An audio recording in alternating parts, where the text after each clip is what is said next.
Handa ang ating gobyerno na ilikas sa mga Pilipino sa Taiwan sakaling lumala ang sitwasyon doon. Kasunod yan ang isinasagawang military drills ng China sa paligid ng Taiwan. Nasa frontline ng balitang yan, si Marian Enriquez.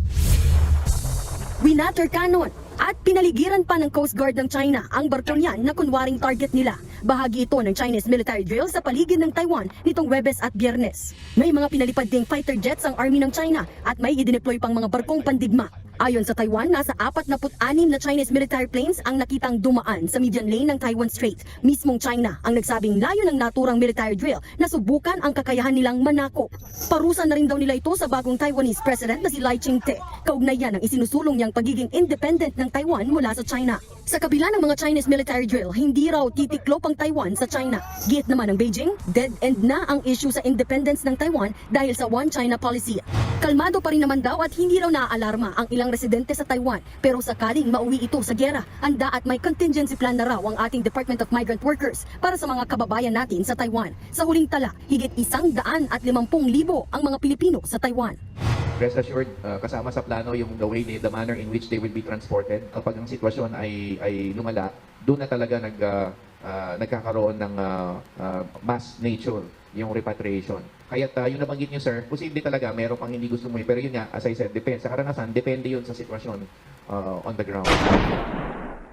Ito ang graphics animation na inilabas ng China kung saan ipinapakita ang simulation ng kanilang military drills sa paligid ng Taiwan. May mga pinakawalang misal na bumagsak sa ilang syudad ng Taiwan gaya ng Taipei at Kaohsiung. Meron ding warships na pumasok sa response zone ng Taiwan. Layon daw nitong tingnan ang kakayahan ng China para manako. Pero bukod dyan, parusa rin ito sa bagong halal na presidente ng Taiwan na si Lai Ching-te. Isinusulong kasi nito ang pagiging independent ng Taiwan mula sa China. Binanatan din ng China ang Amerika.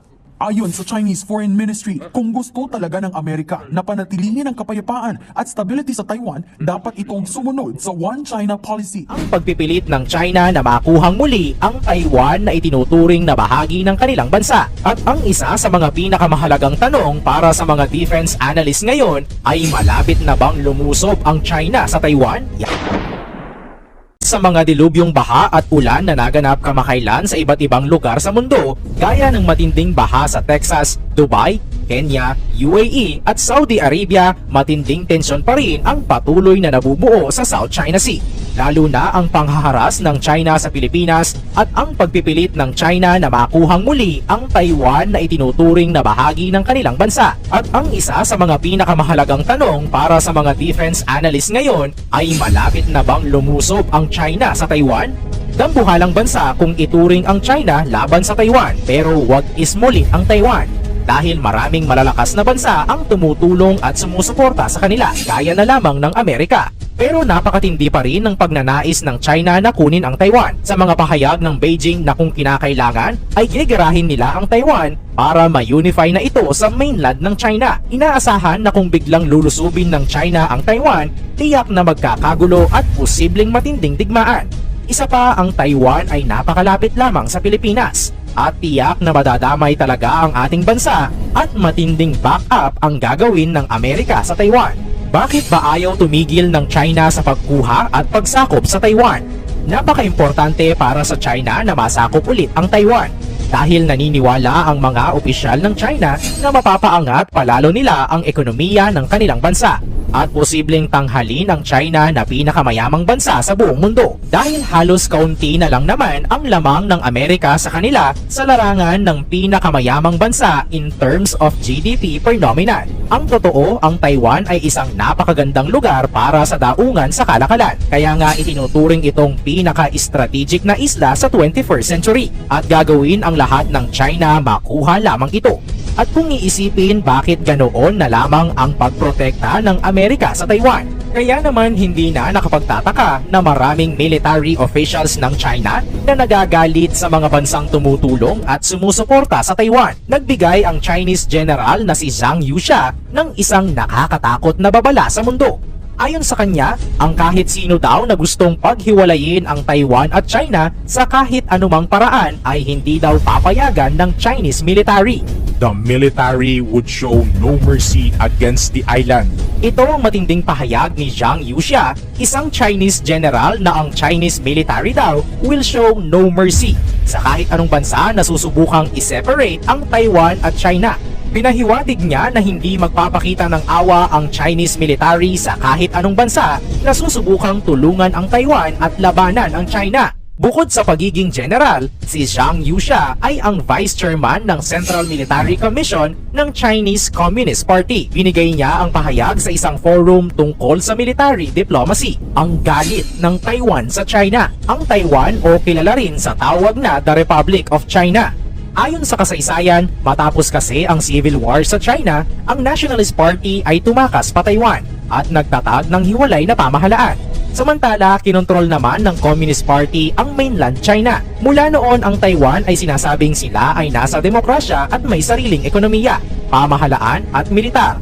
Gayunpaman, hindi kinikilala ng China ang kasarinlan ng Taiwan at itinuturing itong rebeldeng probinsya ng mainland China. Bilang tugon sa banta ng China, naghanap ng paraan ang Taiwan upang palakasin ang sariling depensa at bumuo ng mga alyansa sa ibang mga bansa lalo na sa pakikipag-ugnayan sa Amerika. Kaya't mapasa hanggang ngayon ay matindi pa rin ang hidwaan at palakasan sa pagitan ng Taiwan at China. Matatandaan din noong nakaraang taon ay nagbanta ang China na handa itong makipaggera upang mapigilan ang deklarasyon ng kalayaan ng Taiwan. Binalaan din ng China ang mga bansang manghihimasok sa issue. Bukod sa ibang pinag-aagawang teritoryo, sinasabi ng mga dalubhasa na ang bansang Taiwan ang posibleng maging dahilan ng isang matinding digmaan sa pagitan ng China at Amerika. At bukod sa Taiwan, mas mainit pa rin ang tensyon ng China at Pilipinas sa West Philippine Sea. Maaalala rin natin na sinabi ni Xi Jinping na pinaghahanda niya ang kanyang mga sundalo sa posibleng pagkakaroon ng military conflict sa dagat. Sa kabila ng panghaharas at pambubuli ng China sa sarili nating teritoryo, hindi nyo ba naitanong bakit malakas ang loob ng China na gawin iyon? Bakit nga ba ginawa ito ng Chinese Coast Guard? Ayon sa paulit-ulit na pahayag ng China, ginawa lamang daw nila ito dahil nang himasok daw ang Pilipinas sa sakop nilang isla na Wangyan Island na tinatawag nating Panatag Shoal na sakop pa rin ng ating teritoryo sa West Philippine Sea. At talagang nanindigan pa ang China sa kanilang ginawa at sinabing in-expel daw talaga nila ang mga barko ng Pilipinas sa Scarborough Shoal at hindi daw tumutupad ang Pilipinas sa kasunduan sa China. Pero iginigiit ng kasalukuyang gobyerno, wala tayong agreement sa China. Sa pambobomba ng tubig ng China sa barko at bangka ng Pilipinas, sinabi tuloy ng ilan sa ating mga mambabatas na magkaroon din tayo ng water cannon na pangganti kung sakaling magtangka ulit ang China na tirahin tayo ng tubig. Pero ang panukalang ito ay nireject ni Pangulong Bongbong Marcos.